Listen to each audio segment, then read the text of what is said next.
is going on, everybody? Welcome in to the North End Podcast, episode 259. My name is Zach Graham, your host here in the North End, joined, as always, by my good buddy. He's on record as my best friend. His name is Ian! And we call him E. Testing new things out here. Hey. Look, you play the 5-back, you roll that out there, you roll out the new E drops. How you feeling, my friend? Oh, man, I didn't get raptured, so that sucks. But I guess next time, right? Next time, there's always next time. So fingers crossed for that. Next time, I'll be good to go. Ready for this matchup versus RSL. I don't know what to expect from what we're going to be rolling out there. I don't know what to expect from the lineup in regard to who Nico wants to bring, who we're going to see active, if we're pushing all the chips in for the Open Cup Championship on Wednesday, and that this game in the elevation has taken a bit of a back seat to that. When we first got into MLS and soccer and we're getting into this really hardcore, it was always such a mind fuck to me to be like, why aren't you playing your best players? They can play all the time, right? Yeah. But now I see the strategy behind it. Well, I don't want to say now, like I haven't for a little bit. I'll give myself a little credit, but Sure. See the strategy a bit more now, and would be totally fine with whatever we roll out there, and still try to get some points. Yeah, for sure. And we'll see if I can poke and prod you into actually making some bold proclamations here in terms of what we want to see from the lineup. Because it could be a boat. We will preview in full Saturday's upcoming road match at Real Salt Lake. Second team, very, very important match on Friday evening that we will preview against Timbers 2. A couple other pieces of important and more happy news coming through here on our Thursday. We'll close it out with the nonsense at the end. Of course, before we get into all of that, I have to remind you all, listening or watching on the YouTube channel, that you can support the show financially by downloading the audio versions of our episodes wherever you get your podcasts. So toggle on auto downloads on Apple, Spotify, wherever you're listening to those pods. That'll support the show going forward, and you don't have to think about it again. Go the extra mile, rate and review the show wherever you get those pods. And if you are watching on the YouTube channel, hitting that subscribe button does help us grow the pod, and you can hit the notification bell to know when a live stream pops up or a new episode goes live. And of course, here on episode 259, hit the thumbs up, like the video, help us battle the YouTube algorithm overlords, atone for your sins, wash yourselves clean in the waters of the North End. So the first thing we need to touch on, and I slipped my mind to bring this up near the end of Monday's episode, road match this weekend. That means the next Los Verdes watch party is here on Saturday, September 27th. This one is going to be kind of down in our neck of the woods. Fast Friends Beer Company, that is 7313 North I-35 Frontage Road. So it's right down here by Slaughter and 35, going northbound on that frontage road. With the 8:30 start time there in the Mountain Time Zone, this watch party is going to get started at 7 p.m. Open to all ages, indoor screen at the downstairs bar at Fast Friends. They also have a kitchen on site, so you can get some food along with your beer and your Austin FC viewing, and free parking on site as well. Again, we're pretty close to the Fast Friends Brewery here, so I know they do have an extensive parking lot there, so shouldn't be any worries with that. And a little extra kicker, little extra cookie here on this watch party, because Los Verdes is working with Walgreens to host a flu shot clinic at this watch party for members of our supporters community. So the Walgreens flu shot clinic will be on site from 7 to 9 at Fast Friends to administer flu shots before and during the watch party. So if you want to get your flu shot here for flu season, you just need to bring your insurance card, and Walgreens will have some free vouchers there available for those who are uninsured or underinsured. And the flu vaccine can be given to children ages 3 and up. So look, it's like 2 or 3 birds with one stone, or one watch party here on Saturday. So again, this is getting started 7 p.m. at Fast Friends Beer Company here in Austin, with kickoff of the match at 8:30. Shout out Los Verdes, man. This is awesome to be doing that as well. Have a little fun, get a little healthy. Nothing wrong with that. Love to see it. Well done. Absolutely. Well done to the whole crew there. And look, we got a lot of games coming up here, here in the fall. Now that we're on the precipice of a playoff berth. So look, man, I get my flu shot. Make sure I'm not missing these games for the flu. There we go. So the big news that came out hit our timelines this morning on Thursday. Look at that. Austin FC has signed goalkeeper Bradley Scott Stuver to a contract extension. So this extension is guaranteed through the end of the 2027 season with a team option for 2028. Brad, there was a lot of content as you may expect with a signing like this, a lot of content that was put out throughout the day. But in the press release, Brad said, for me, Austin has become like home. The way that this community has embraced me since the very start has been nothing short of incredible. It has been a privilege to represent the club on and off the pitch, and I'm grateful for all the experiences I've had in the last 5 years here, while looking forward to many more. And of course, Brad, the club's all-time leader in appearances with 176 here through his first 4+ seasons with the club, and of course, an MLS All-Star for the first time this past summer. So, look, man, I mean, this is awesome news. Not surprising, right? But to get this, especially like this week, like this makes me so happy, dude. Yeah. Because I know it was like 2 weeks ago we were driving back from Dallas and just dejected down in the dumps, worried about the semifinal. But like over the last 10 days with the semifinal win, with the comeback win over the Sounders, first win over Seattle at home, and now this, it's like, I know we will have something bad happen before the end of the season, but right now it's like nothing bad can happen. Like it can only good happen. That's how I feel. Well said. Well articulated there. Thank you. I mean, what is there to say about this? Well deserved, well earned. The guy's a fucking legend. He's going to go down as the most memorable player to retire from Austin FC when his time is done here for the start, of that whole rendition of kind of fading into the twilight and everything like that. But I mean, and like obviously we here in Austin talk about how talented he is and what type of impact he has on our team, and the fact that, we've had some shit teams, but those teams would have been a whole of a lot worse if we didn't have Bradley Scott Stuver in the net there, just saving shots all the time. I mean, just set that record with, was it 600 saves or something? Was it 500? Yeah, so he became the second keeper ever to have 600 saves in a 5-year span in MLS. And I believe right now it's either 5 or 6 more saves that he needs with 4 league games to go. So he's going to get this. Yeah. I mean, and just couldn't happen to a better person. He's just a wonderful person. He's a fantastic pillar in the Austin community with all of the things that he does on the side. So love to see this. Absolutely love to see this. And congratulations to Brad and his family. Yeah, and so he was the player available. We had media availability here on Thursday morning, and Brad was asked if I think it was Hernan was out there instead of Alex, which is a little bit of a change. So it was nice to see, or nice to hear rather, H's voice on the recording. But he asked Brad if he thinks he'll be here for the rest of his career.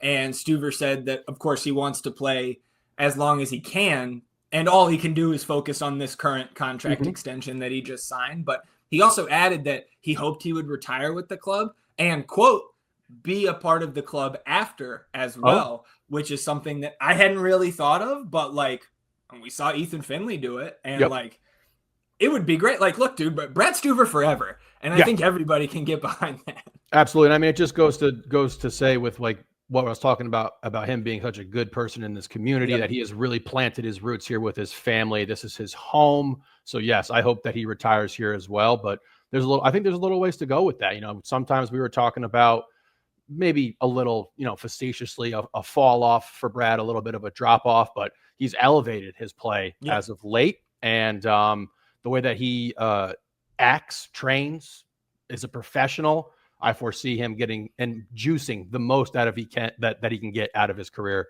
going forward here. So just absolutely fucking love the guy. I don't think I've ever heard one person say something bad about him.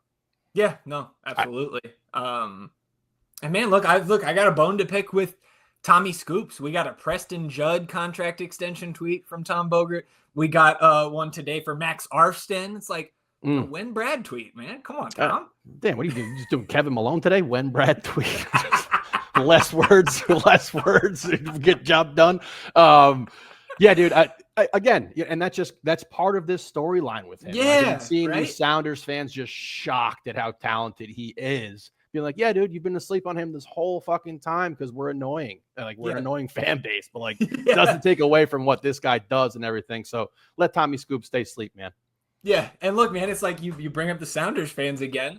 Like, were you guys sleeping through the nasty draw we got against you guys where we basically didn't take a shot last year? Right. Anyways, let's take a look at the depth chart here at the northendpodcast.com, updating Brad Stuver's contract there, right? We will get the new salary number next spring. But in terms of those guaranteed contracts, that makes 14 that are guaranteed through that 2027 season. And I was looking at this earlier, and it made me feel really good about the next 2 years of this club and the guys that we have locked in under contract right now. Of course, things can't, right? Sales for the younger guys, maybe trade opportunities or other personal things come up where some of these guys don't end up with the team all the way through 2027. But here's the 14 guys that are currently under contract for season after next one. Stuver and Damian Lass. Boom, 1-2. And look, Damian Lass is another talking point around this extension, right? Because, like, does Damian want, now that Brad is re-up for at least 2 more years after this one, does he want out someplace where he can go and be the guaranteed one, right? And I think it'd be hard to fault him for that. I hope he sticks around because I've said this on the pod before, I could totally see Damian, Stephen Cleveland with the option coming up, that may be declined, and Damian spends next season with Austin FC as our backup keeper, again, because he's on that supplemental roster. That type of move would open up a senior slot for us.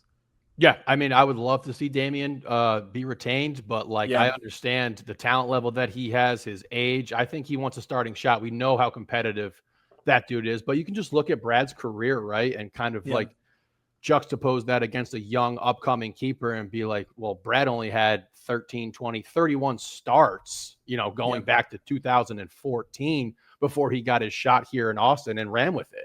So there's all kinds of timelines and storylines that you can play out with these things, but we will see where that takes us.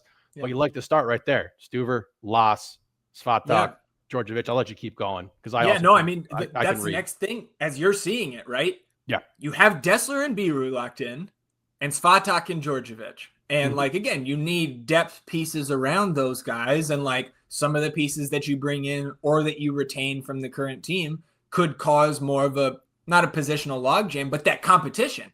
Yeah. And that's what we want to see in there. But to have, again, you have a team already for 2027 that you don't feel too bad about because you look to the midfield, Duber Sarski, Owen Wolf, Besart Sabovic, and Micah Burton still guaranteed in 2027. So you would hope by then Micah's ready to be contributing in some way to the first team. You look on the wings, you got Osman, you got CJ. After the last 3 weeks, we're all feeling a lot better about better than we already did with that last CJ contract extension. And then you got Mirtu and BV. So that's not a bad team that we already have set, not just for next year, but for 2027 as well. Yeah, I mean, you have your core and you can build around it. And one thing that we've seen here with this season with our run in the Open Cup is that you do need that depth, and the upper echelon teams are able to rotate. They're able to change strategies moving forward depending on what teams they're playing, how those teams line up and everything. And that's what you want to see. So you have your core, you can fill in around that. It's very exciting. Yeah, and there's all kinds of other things I want to talk about now. Like when you get to the end of Osman's contract, you can buy him down to be a TAM player and all this stuff. All right, we'll leave that for an off-season episode. The last thing that I wanted to mention from Brad and tying it back to his performance on Sunday evening, he did say that his favorite save of the 5 he made against the Sounders was the last one on Manugo. So again, I'm just glad we honed in there, mind meld with our boy Bradley Scott. Synchronized. Anything else for you on the extension? No, congrats, man. All right, let's talk about Real Salt Lake now. Again, this one kicking off 8:30 p.m. out there at your favorite stadium, America First Field in Sandy, Utah. First meeting between these two this season was back on May 28th at the Q. And just to jog everybody's memory a little bit there, we had Danny off the bench working his way back from the hip issue, right? He did get in and play about 20 minutes. Mikael Dessler was active but did not play. He was working his way back from the hamstring injury. Brandon Vasquez was still healthy and out there. We had all three DPs starting in the front line. We had that mid-second half Willie Agata goal right in our face off the Diego Luna free kick. And then the stoppage time Diego Rubio header, almost like a backwards header, like Tafari style, from Jean Kolmanich's service on the short corner there in stoppage time to preserve a point.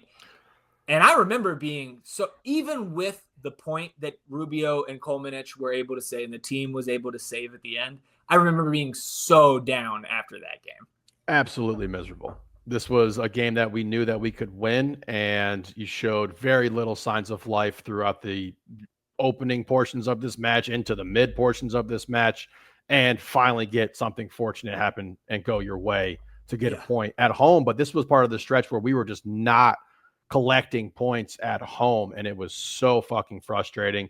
But probably the thing I remember most from this matchup was Osman on the right side had one of the top 5 moves he's had all season long, and then just puts a platter of an assortment of dishes just right in front of Vasquez's face to go ahead and put this ball in the net right off the crossbar. Yep. Right. And if he leaves it, Mirtu's there, could tap it in with any part of his body. It's literally any part. Yeah. Yeah. So that was just really frustrating. And that was the theme of the night, honestly, because we also got very fortunate with the Luna open miss header on an empty net, which he just kind of sent a little wide there. But it was a very, very ugly game. And I also remember being just absolutely miserable walking out of there. So the all-time head-to-head between these two teams now stands at 3 wins for Austin, 3 draws, and 4 losses. So we can even things up with a win here on the road this Saturday. Of course, with that first game being in May, that means RSL had a summer window of moves. And moves they did make. Some of the changes, they traded U22 winger / wingback, because Dominic Marksuk was playing some wingback for RSL before he was traded to FC Cincinnati in exchange for DeAndre Yedlin. So I do think now, it's confirmed here on the sheet that we're looking at, the Marksuk trade was a loan, so he will be back, I believe, to RSL unless there was a purchase option. I didn't go looking for the press release on that trade, but that was a eyebrow-raising move that kind of just added on to the two big acquisitions that they did make. They brought in forward Victor Olatunji from Sparta Prague for just over $2 million. So he slotted in as a TAM player, and then they brought in forward Ruan Cruz on loan from Botafogo, and Cruz is filling that second DP slot here for RSL. This is a 2-4 build. One of the few teams that we have previewed that has all 6 of their slots filled. Although, right, keep in mind Marksuk right now in Cincy, and Nelson Palacio also out on loan. So they really only have 4 of those 6, even though those 6 slots are filled up. So when we saw those moves happen, July, early August, we were looking ahead on the Austin schedule and saying, well, man, like this RSL team, it's always tough to go up there and play in the elevation no matter who they run out. But now with this added firepower, this is going to be a tougher game.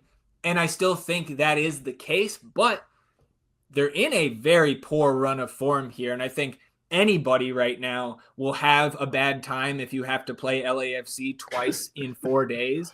Both of those games last week against LAFC, 4-1 losses for RSL. I believe 4 goals scored by Sun, 4 goals scored by Buanga, and each guy had a hat trick in one of the 2 games. So what we'll certainly have plenty of LAFC talk here in October with them coming to Austin in a few weeks and a potential playoff matchup on the horizon. But it's not just those two LAFC losses from last week. It's really been a downturn since they exited Leagues Cup in the group stage. They've lost 5 of their last 6 league games, so the 2 losses to LAFC. They did take care of business and get 3 points at home against Sporting. But before that Sporting win, home loss to Minnesota, road loss to Charlotte, road loss to New York Red Bulls. Over those 6 games, since Leagues Cup, RSL has scored 6 goals and conceded 15 times. Ooh. So doing a little bit of our typical subterfuge on the independent media from our upcoming opponent. Shout out to our buddies at the RSL Bros. They began their weekly stream by saying, it's a rough one right now. And yeah, man, we can tell. Yeah, this team is odd, right? Because I think they're one of those teams that, particularly with what they've added as of late, that look way better on paper than they actually are. And they just don't have that whole fit running for them. And obviously I can't fault them too much for getting your ass whooped by LAFC twice in 4 days. I really can't take too much away from that. They're just an inferior team. It's just, that's what it is.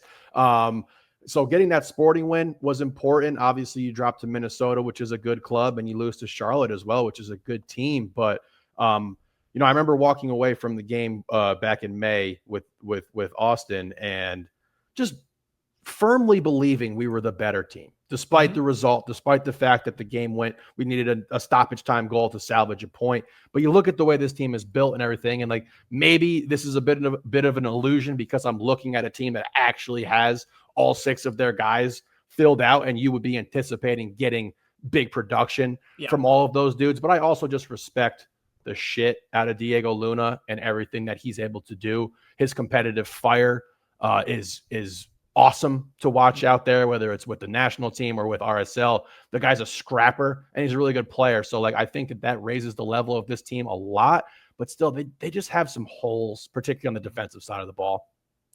Yeah. And that's one thing too, that we're listening to the RSL Bros and they are having in-depth conversations about what is wrong with our center backs in particular. And being a little upset that, or lamenting the fact that they feel like DeAndre Yedlin and Alex Catranis, right? They're 2 fullbacks that are both, I think, plus guys in terms of their offensive contributions that they can give to a team, that those guys aren't being allowed to get forward enough because the center back pairing, they just don't have one that is firing on all cylinders right now. And they're also like,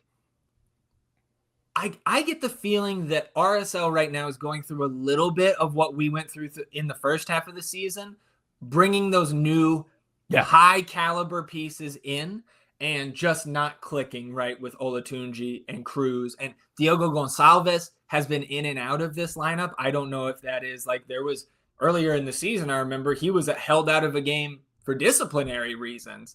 And now I know he wasn't on the pitch for their second match last weekend. And Olatunji got a red card in the first LAFC match, so he didn't play the second leg last week. Also, another guy they won't have, Olatunji, whether he starts or not, he will be available for selection in this one. But one guy who they won't have is Xavier Gozo, who we didn't know a lot about in that May match. And in that match, we learned, and he has been, and I'll just quote again, these RSL fans talking about their team, the team that they live and breathe just like we do here with our Verde and Black. They said Gozo is underrated and vital to us. Yeah. He said Gozo is going to be missed here the last 4 games because Gozo is going with the U.S. youth national team to the U20 World Cup down south. So, like, again, that is a kid that has been a mainstay in their midfield. And when he began kind of his tenure there in the midfield as I think he's 18 or 19. 18, yeah. I mean, he helped them. Mm-hmm. They were above us in the table for the majority of the summer, right? And Gozo was an integral part of what they were doing on both sides of the ball. So I will take that as a little player personnel win for us. But look, man, if they come in feeling good about themselves, then they will certainly be feeling desperate because this is one of the, if not the quote unquote easiest game left on their schedule. Considering the fact that we are probably going to be a lot more focused on minute management and limiting potential injuries for our team rather than being so overly concerned about the result. Whereas they are on the ropes here. They have nothing else to play for but a playoff and or a wild card spot, and they need 3 points here. Absolutely. I mean, Gozo, man, like you said, 18 years old, 6 goal contributions in 20 starts. He's got 4 contributions his last 5 games. He's been playing well, man, and he's been a really, really bright spot for this team. And I think you said it almost perfectly there. And what I was trying to convey is that this team looks better on paper. They have not found a way to gel yet. They have not found a way to play with one another, to play within their system, but also have their own talents shine within the structure of that system. And that's something that, you know, you're running out of time to figure that out. And now losing a guy like Gozo as well presents another challenge in itself. And, you know, on the Austin side of the thing where we were talking about minute management and everything, that is the priority for me. It really is. Would I love to get points here? Yes. You haven't beat this team in, I believe, the last 4 times we've matched up with them. Yet you have no wins versus this club. But right now that is on the back burner in my mind, because Wednesday is what we're looking forward to. You know, and I'm not saying you go into RSL and you just roll over and concede and try to, you know, just lose the game. But I am saying that health, minutes, particularly with the elevation factor, are the most important things in this matchup. So do not be shocked or salty or surprised if you see a lineup that has you raising your eyebrows a little bit. Yeah, and I think it's perfect time to kind of start to focus on us here in the preview. I'm not shocked if we see a similar type of lineup and game plan like we saw in Dallas. I would just like to see a better performance from the guys who are out there, right? Like, we're not going out there to lay down. Yeah. If you are, you guys might as well just stay in Austin. So we can still go out there and compete, try to win, even a draw. Again, I think we are more than happy bringing any sort of result back here. And talking about, you know, the desperation of RSL. A loss in this match for them would take them to an 88% chance of being left out of the top 9. And I believe it goes to greater than a 50% chance that they make the top 9 with a victory, just to put some probabilities to that claim of their desperation. And just to refresh, like we talked about on Monday's recap episode, with the win on Sunday night, Austin now has over a 95% chance at a top 7 seed, with a 53% chance to end up as the 6th seed, 22% chance to be the 5th, and 21% to be the 7th. We can clinch a top 7 seed here this weekend with a win. And then we would also need a loss or draw by the Rapids against the Loons, and a loss or draw by Dallas against the Timbers. But look, man, we can only worry about ourselves, and a win this Saturday does clinch a top 9 spot for us, regardless of the other results around the Western Conference. So again, I think you go in here, and I think all I want to see, I'm basically result agnostic, but I want to see the performance look better than in Dallas. And maybe we're already going to like get a little bit of an advantage there because we're not traveling and being in person for that bullshit. So like it might not be able to be worse than we felt in that Dallas match. But we also got Nico media availability on Thursday morning as well, like I mentioned when we were talking about Brad's extension. And Coach Estevez mentioned that Robert Taylor will be in the team on Saturday after being left out of the 20 on Sunday. Oh. And I think that makes sense because we're assuming no Mikel Dessler. Because then it was H who followed up on another question about the overall health of the team. And H pressed him specifically on both Dessler and Guilherme Biru, MLS All-Star Guilherme Biru, I'm sorry. He did say, look, and this is all, again, it can only good happen, E. He said Biru is fine and that the rest did his knee well. So he's ready for Saturday. And that Dessler, there's no actual injury diagnosis outside of just the tightness, right? That's what he's been dealing with, right? They left him home for the Dallas match because of that. And just like the feeling, Mikel felt like I could pick up an injury if I stay out here and push it too long. So Nico did say they changed a little bit of his treatment plan up this week, and he's expected to be back on the field doing limited or individual work tomorrow on Friday to prepare for the final on Wednesday. So I think we're going to get what we wanted. Rest Mikal, and he'll be ready for Wednesday, fingers crossed. Beautiful. That's a good game plan. I like the timeline there. I like the approach. As for Guilherme, get him 25, 30 minutes if you can versus this RSL team. Just let him get a good little sweat going, get back into the groove of the game, because I with that context of not knowing his knee was flaring up a little bit and assuming that Komanic was getting the starts because of the terrible performance that Guilherme had versus Dallas. But with this context now of the knee being a little bit inflamed and everything, getting him back into some sort of rotation makes a lot of sense for me.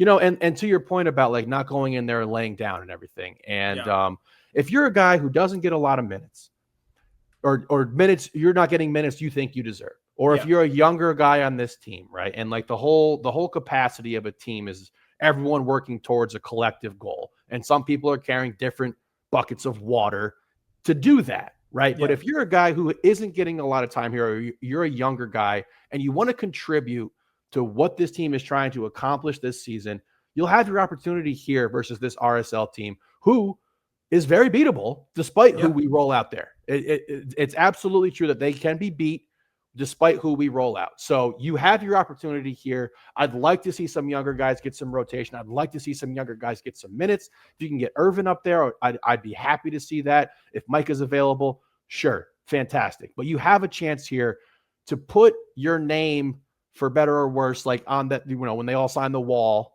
Right. You have your chance to put that on this season in particular. And I hope that that's what, these guys approach this game with. And that's the type of mindset that they have, because this is not a juggernaut team. This is a poor team at best, I would say. And we talked about with this roster, and it's not clicking for them. And that's an opportunity, because we're clicking right now on a lot of different cylinders. A lot of things are going our way here. So I'm excited for this. And at the same time, I have a bit of hesitation to not be too disappointed when I see the lineup and potentially the result moving forward. So one thing Coach did say, talking about Robert Taylor, he was also asked about the second team players, because this does seem like an opportunity to call some of those guys up. He said, we won't be taking any second team guys. And I think that makes sense, right? Because we have 20 for like Dessler out, Taylor in, there's our 20. Yep. But technically, like you mentioned, Micah Burton, right? Riley Thomas are first team players. So that leaves the door open for that. But with that huge match on Friday for the second team and those guys being so key to what the second team does, again, I think it's just Taylor in for Dessler and we move on. So as we do sometimes here when we've got a game where we expect some changes, I've got a little, possible lineup graphic here for the YouTube viewers, and we'll just read it out for those listening on audio. Of course, Brad in net. I've got Heinzike and Svatak starting at center back just because those are the two guys this season so far, but I'm not surprised if it's Julio Djordjevic, if it's any combination of the two, and I'm not surprised if it's the 5-back look either. But just lined us up kind of in a 4-2-3-1 is what it's showing here. But again, obviously our shape changes in and out of possession, but Komanic and Gallagher, right? And I think this is a spot where, unless you're bringing Riley Thomas, it's John Gallagher for 90 minutes here. Yes. And again, we know Johnny could go 90 minutes. Like, it seems like you could get him every 72 hours to play a full 90 and he'd be fine. Right. So I don't feel too bad about that, but I did have Jean in there on the left, because like you said, like, I don't think we're looking to go run Biru 60 minutes plus here. So I think Komanic getting another start, and well-deserved, right? And then getting Biru, 20 minutes to a half hour. That's how I was looking at the back line. I like that for sure. And I also would not be surprised to see a 5-back. I think, honestly, if we're saving that 5-back for the Open Cup Championship, then this lineup makes more sense, because I think we've seen that you want a guy like Djordjevic in that lineup to help control the ball a little bit more, and even Julio with those line-breaking passes. I like Pep in there for sure. I'm a fan of that. Someone's going to have to handle Luna, and I think Pep's going to be active in that job. Duber getting the start, totally good with that as well.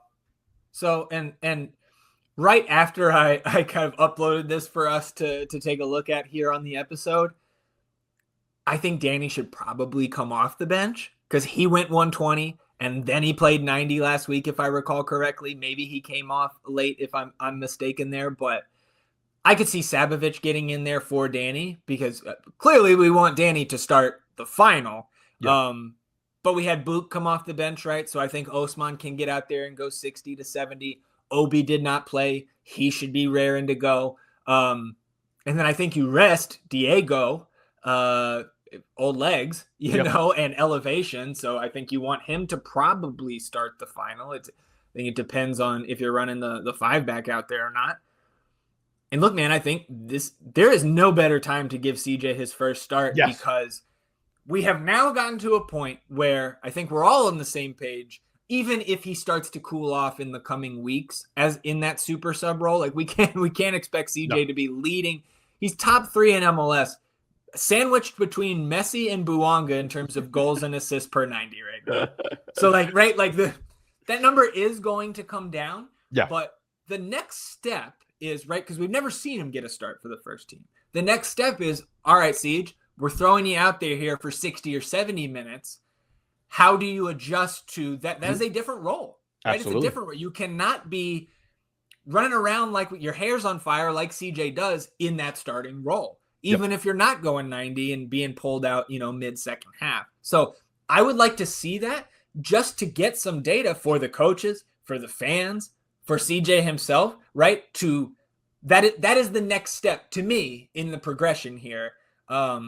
And it's it's the perfect time to do it because this is a game it's not house money technically, but we feel so good about anything happening here on Saturday, absent injuries, because of the win that we got against Seattle. Yep, absolutely. I'm right there with you. I think CJ gets the start here, and I think it's deserved, and I think it's the absolute best time you could pull this out. He's on his greatest run of form of his career. We have this opportunity. We're playing in an elevation when we have a championship game coming up. Let's go ahead and see what he can do. And I agree with you that it is a very different job to be able to still provide that kind of frenetic energy, hair on fire, chasing loose balls down, putting pressure on the defense, and to balance that with being I got to last for 70 minutes in this game, so that is going to be a challenge for him. I like to see what he would do with that. Pep, 30 minutes versus Seattle. So he did not start in that game. So he came off the bench there. I could see it. I'd be fine if he doesn't start. I really would. I'd much rather have him be completely fresh or as close to fresh as possible than your Sabovich option there. Well, I think to me, it's just, obviously we can only make 5 subs, right? So there are a number of guys that are going to have to play the full match here. But, I also want to make sure that some of the guys that don't start, like an Azuni, right? Who Azuni has played the 2 hours and then played the full 90. I would still like for him to get 20 to 30 minutes here to stay warm, go out there, get a sweat in the elevation, right? Because again, this is more based off just my feelings than going back and looking. But I've always felt like this team doesn't do well coming off additional rest. And so being able to keep that game cadence here and get, whether it's Danny or Book or Owen or Azuni or anybody that's been playing a ton lately, I would still like to see them get out there and get a little bit of run. I'm with you. With this lineup, I think the only thing that I would personally like to see, and I don't think that it's likely, is I would slot Taylor for Obrian. I really would. Okay. And to just be are we going to get anything out of you going through the rest of this season? We know what Obi's going to provide. For better or worse, he's a long ball threat, and I think the substitution 1-for-1, Obrian for Buka, when we get to that point of this game where we need to take Buka off, that's a good point, is a more smart move than it would be to go with Taylor and potentially take all that speed off of the field. So that's the only spot I disagree with you on. But other than that, I like it, and this is a team that's good enough to win this game. Yeah, so unless you have anything else on this match, how much is Austin FC winning by on Saturday? I think, like I said, tempering my expectations. I do still think we're the better team. I think that this 11 that we rolled out there, as wrong as it will be eventually when we see the starting lineup, it would be good enough to get the win. But I'm going to go a 1-1 draw. You play this game pretty conservatively. You go ahead and just get the point, take your money, go back to Austin, get ready for Nashville. We're getting boring, dude. I also have a 1-1 draw. Yeah, I also have a 1-1 draw. I mean, that's like 6-1. You worried about being boring? 7-1. I think if I'm going to not be boring, I'm going to go the wrong direction here. I'm trying to get off the negative beat, man. 1-1 draws for both of us. And hey, fellas, we don't care how you get it done. You bring back any points, I think we'll be happy. Come on down to Farmer Field where the champions play. Get ready for the game. It's Lost Business Day.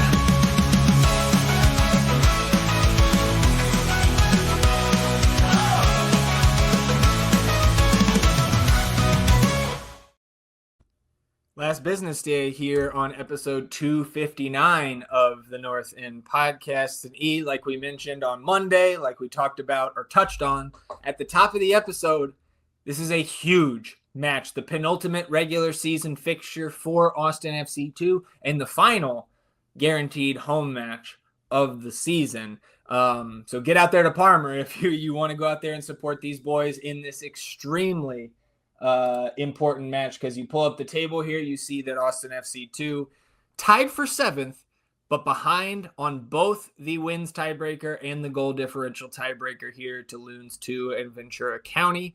And look, man, Ventura County gets Sporting, so they're probably going to win.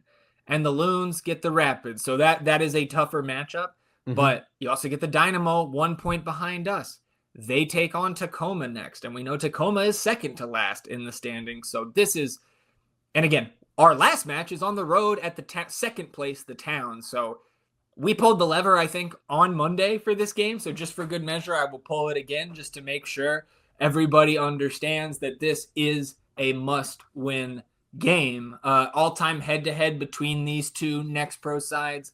2 wins, 3 draws, no losses for Austin FC2 against Timbers 2 all time. The first and only meeting this season so far was on June 20th in Portland. That was a 1-1 draw with Austin FC2 taking home the additional point. That was CJ's second to last game with Austin FC2. He did play in the 4th of July match at home, the 4-1 win over LAFC2. And also Nico Van Ryn's second to last match with Austin FC2. Portland overall this season, as you can see in the table, 8 wins, 6 draws, 12 losses, 43 goals scored, 52 conceded in their 26 matches, and tied for 11th in the West here with 2 matches remaining. Some of the personnel you need to be watching out for if you're taking in this game, either at the pitch or on Apple TV on Friday night. Number 88, forward, Gage Guerra. Supplemental first-team asset, originally from Houston, Texas. He's got 11 goals and 4 assists in just 19 appearances. He's the one that scored the opener in the first meeting this season between these two. And then he was sent off late in that one, which, if we understand Next Pro rules correctly, means he is suspended for this game, which is a huge absence up top for Portland. They do have a number of forwards, though, that have contributed multiple goals this season that can try to fill in Guerra's absence. Number 77, Kyle Linares. He's got 8 goals, 5 assists in his 21 appearances. Number 47, Mateo Bunbury, 5 goals, 2 assists in his 25 appearances. And number 37, Noah Santos, 3 goals and an assist in his 20 appearances. But Santos is second in Next Pro in successful dribbles per 90. So, you got to watch the handle there on number 37.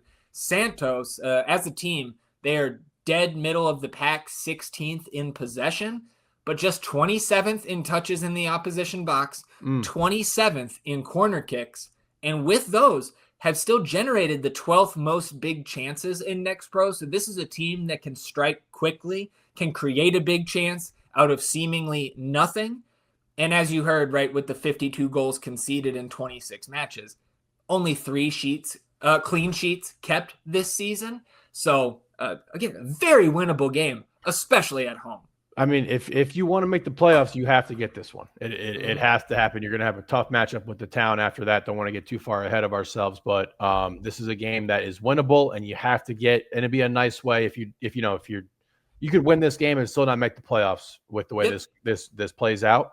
So it'd be a nice send off at the pitch and everything to have these boys go out on a high note. But we're expecting more, I suppose, and I hope that they're able to get this job done. And I thought what you said earlier about, Irvin potentially being down here with Micah being down here because of the weight and magnitude of this matchup makes some sense to me. So you should have your firepower there. Well, we won't have Jorge Alistue after he got tossed from the last game and no other game against St. Louis, right, in the regular season. So he'll serve his suspension in this match. I think it's an easy fix, though, lineup-wise. You slot Jimmy in, you move Vlad from left wing back to the striker position, and you keep rolling there. Could also be Diego Abarca, right? And if you do take Riley Thomas to Salt Lake, right, Chuy Moreno's been fine there, filling in at right back. Maybe Daniel Chesla can get in there as well. And maybe we see Bachuan Aruja active. He was not in the team last time, but again, maybe he picked up a knock somewhere over the last couple of weeks, but he wasn't in the team. Maybe we see him active on the bench, man. I'm looking forward to this one because this is, the last 2 seasons, we've had these prove it type of games at the end of the year. And while it didn't go our way ultimately at the end of last season, the energy in the stands for that one, the energy that the guys brought, right? The motivation, you could see it popping off the screen. You could feel it if you were there at Palmer Field. I'm excited for this one because, look, man, you win, and then you're going to have a chance to control your own destiny, I think. If you get 3 points here, you can go to the Town, and you can pull a little upset there. And who knows, man? Maybe the Town at that point has locked in their seeding and maybe they rest guys. So you got to take care of business here on Friday first. If you drop all 3 points in this one, you can probably kiss the playoffs goodbye. Yep. And I mean, what else do you want from a season? This is the chance to play for it all. So let's go out there and give it our best shot, man, because this is what it's all about. End of the season, playing teams. They got jockeying for positioning and everything. Yeah. This is a big matchup. So I'm excited for these dudes. Yeah, and I know if we sneak in, I know who I want to pick us in the pick your opponent, and it's that team at the top, man. We'll play the best first. There we go. I don't know about Coach Utley, but that's what I say. All right, man. We know it's a must-win. So how much is Austin FC2 winning by tomorrow night? I'll let you go first, so you don't feel like we're boring. I appreciate that. Okay. 3-0, Austin. I got 3-0, Austin. Oh, you bastard. You're the goddamn devil. Don't care how you get it done, boys. Just bring us back the 3 points. So, let's close it out with the nonsense. We talked about the success at the books, success on Underdog last weekend. We're over 80 units combined on the season. Picks article will be out on Saturday morning, along with the match preview article, of course, that will come out on Friday. So let's close it out with a funeral for our best ball team.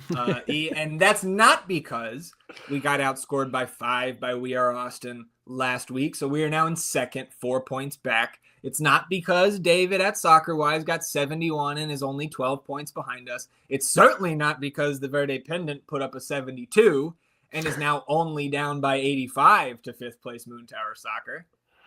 It's because we have 2 forwards left out of our 5. Yep. Abu Ali out for the year. Kelvin Yaboa out for the year. And we'll take that one. We're in the final. Yep. And then who's our other one that's injured, man? I mean, it's just a whirlwind right now. We've got Dejan Joveljic left. We've got Sam Surridge left. And I got to be honest, I'm blanking on our 5th forward, but it doesn't matter because he's dead too. Yep. And it would have to go so perfect for us over the last 3 scoring periods here with only 2 forwards.